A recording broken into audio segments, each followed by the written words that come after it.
Pete Buttigieg says Donald Trump does not deserve credit for taking out Qasem Soleimani, even though the 2020 contender admits the Iranian general deserved to die. Democratic presidential candidate Pete Buttigieg said Donald Trump doesn't deserve credit for taking out Iranian General Qasem Soleimani. The former mayor of South Bend, Indiana, called Soleimani a threat and said Americans shouldn't shed a tear over his death. CNN's Jake Tapper asked Buttigieg if he gave Trump credit for taking Soleimani. No, not until we know whether this was a good decision and how this decision was made.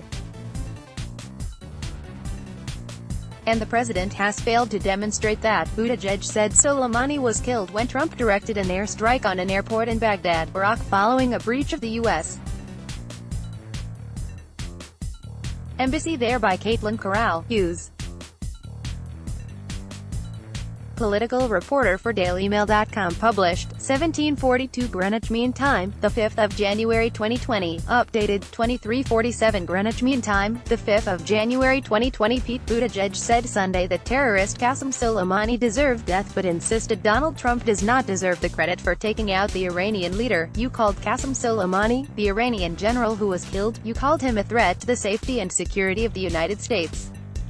So are you saying that President Trump deserves some credit for the strike? CNN's Jake Tapper asked the presidential hopeful on Sunday morning. No, not until we know whether this was a good decision and how this decision was made. And the president has failed to demonstrate that, Buttigieg responded, the Secretary of State, just now, when asked whether this strike prevented directly an attack. He did not prove, he did not demonstrate, he did not even say that the answer was yes, he said of Secretary of State Mike Pompeo, who appeared on State of the Union right before the former mayor of South Bend, Indiana. Democratic presidential candidate Pete Buttigieg said Donald Trump doesn't deserve credit for taking out Iranian General Qasem Soleimani. The former mayor of South Bend, Indiana, called Soleimani a threat and said Americans shouldn't shed a tear over his death. No, not until we know whether this was a good decision and how this decision was made. And the president has failed to demonstrate that, Buttigieg told CNN's Jake Tapper, left, when asked if he gives Trump credit. Buttigieg, who served in the Navy from 2009 to 2017, said he wasn't sure the move to attack and kill Soleimani was the right strategic move. Now, let's be clear. Soleimani was a bad figure, he has American blood on his hands, Buttigieg continued. None of us should shed a tear for his death.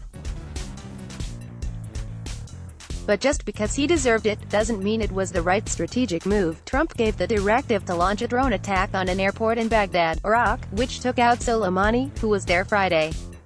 The airstrike came after the American embassy in Baghdad, which has never been breached before, was raided on New Year's Eve by demonstrators who support Iran-backed Iraqi Shia militia.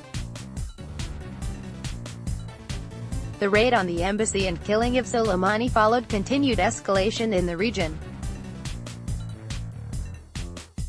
Buttigieg lost his status as an Indiana mayor when his successor was sworn in earlier this month, but has also risen to the top of the 2020 Democratic presidential field. Soleimani, pictured, was killed when Trump directed an airstrike on an airport in Baghdad, Iraq, following a breach of the U.S. embassy there by those who supported Iranian forces. The 37-year-old said he doesn't believe Trump thought through the consequences of what killing Soleimani would bring about. Iran has already promised retaliation and Trump has threatened to attack more than 50 Iranian sites if they responded. Buttigieg did not explicitly agree with fellow 2020 contenders that the attack was assassinated, but asserted that Congress should have been aware of the attack and why it was being carried out. Did the president have legal authority to do this? Why wasn't Congress consulted? Buttigieg questioned. It seems more people at Mar-a-Lago heard about this than people in the United States Congress, who are a co-equal branch of government. Buttigieg was referencing the president's West Palm Beach resort, where he spends most of his free time and vacations. Let's block ads. Why?